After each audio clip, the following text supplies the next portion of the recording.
The stewardess had just finished her safety speech when Tiny Ava yanked at her dad's sleeve. "Daddy, why are people staring at us?" He smiled tenderly, tucking in her blanket. "Because you're the sweetest girl in the clouds. To most flyers, Ethan."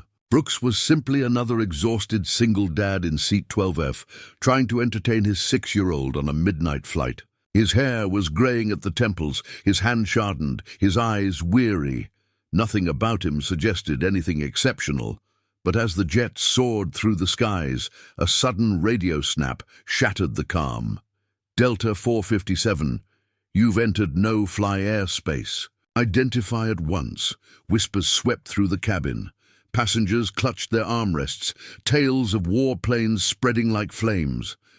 The captain's voice wavered slightly. We're redirecting, sir." Then Ethan stood for the first time. His calm, steady presence commanded respect. He gestured to the stewardess. "I need to reach the cockpit now." At first they balked, but something in his voice, strong, authoritative, unshakable, left no room for debate.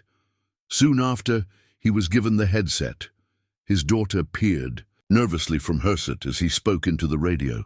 "Hawk 1, this is Bravo 7. Stand down. I say again, stand down." The cabin fell silent. Even the captain froze. The reply came quickly. "Bravo 7. Sir, is that you?" "Yes," Ethan said, his jaw tightening. Through the windows, 2 dark shapes appeared, F-22. Raptors, sleek and deadly, guarding the plane. But instead of circling fiercely, both jets leveled off, their pilots giving a sharp, clear salute. Passengers gasped. An old woman whispered, "Who is he?" Ethan removed the headset slowly. Just a dad taking his daughter home. He sat back down, Ava curling into his chest as if nothing had happened. But word spread like a storm. A man who had kept a low profile for years could no longer stay hidden.